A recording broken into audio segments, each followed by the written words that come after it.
અમે 2 દિવસથી 23 તારીખે પણ પાણી આવેલું હતું બરાબર, ને 24 તારીખે વધારે આવ્યું હતું.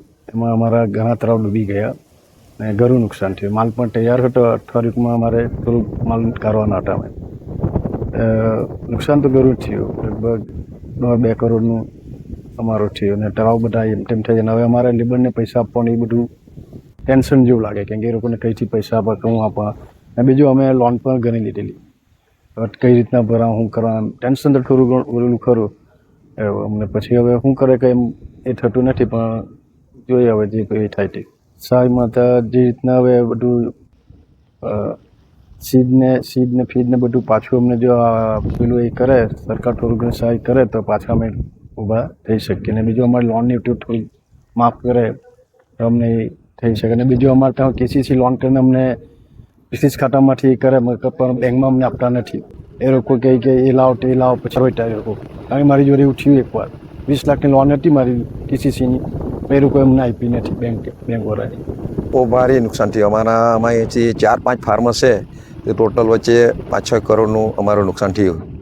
એમાં ભરતભાઈ, સુમનભાઈ અમારા ત્યાં નૈતિક, પછી શંકરભાઈ, પછી દીપકભાઈ સરવાળા, એ લોકોને ભારે પૂરા દીપકભાઈના પૂરા ઝીંગા ચાલી ગયેલા છે. ને મારામાં અહીંયા નજીકવાળામાં 3 પેલા સુમનભાઈને ભરતભાઈનામાં એક તારામાં પૂરી સાઈડમાં શંકરભાઈને ભારે નુકસાન થયું છે. આ દંડો એટલો સેન્સિટિવ છે ને, અમારે બહુ જ ધ્યાન આપવા પડે છે આમાં. અમે રાત દાડો અહીંયા હોઈએ છીએ ને બહુ જ અમારે લાઇટ નહીં હોય તો અમારે એમાં જનરેટરો રાખવું પડે છે. એટલે અમારે એક મહિનાનું લાઇટ બિલ કેટલું અમારે ભરવું પડે છે. એટલે અમે એકદમ લાસ્ટ સ્ટેજ પણ ઉતાર, એટલે અમારે અત્યારે અમારા ઝીંગા રેલમાં ઘણા ચાલી ગયા છે. એમ તો 1-8 મહિનામાં અમારો પૂરો પાક નીકળી જાય, પણ એમ અમે એકદમ અમુક જેટલા તૈયાર જ હતા. અને અત્યારે અમે કાઢે તો થોડાક વાંધો નહીં આવતે, પણ તેઓ ઘણા ચાલી ગયા અમારે. એટલે નુકસાન તો અમારે ઘણું છે. સરકાર તો અમને જે રીતે સુરતમાં એમ થોડુંક સહાય કરે, તેમ અમને કંઈ લોન ભરતું ને કંઈ સીટમાં ને એમાં થોડુંક સહાય કરે તો અમે ફરી પાછા બેઠા થાય. અમારે આ ટોટલ આ કલ્ચર અમારું છે ને 5 થી 6 મહિના થાય, એટલે કે 180, 190 કાં તો 200 દિવસો થાય. તેમાં અમારું આ કલ્ચરમાં 5 થી 6 લાખ રૂપિયા લાઇટ બિલ જાય.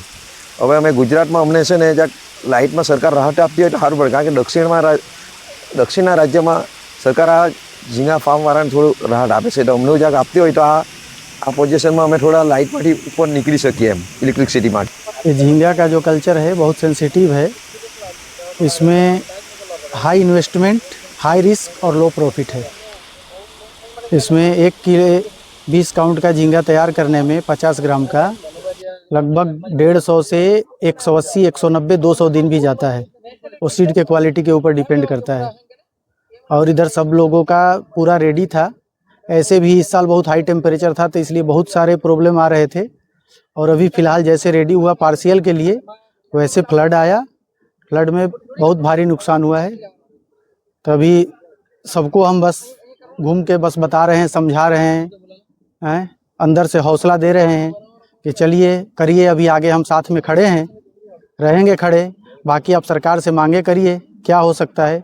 बाकी हमारी जितनी समझ बूझ है, हम अपनी समझ बूझ लगा रहे हैं।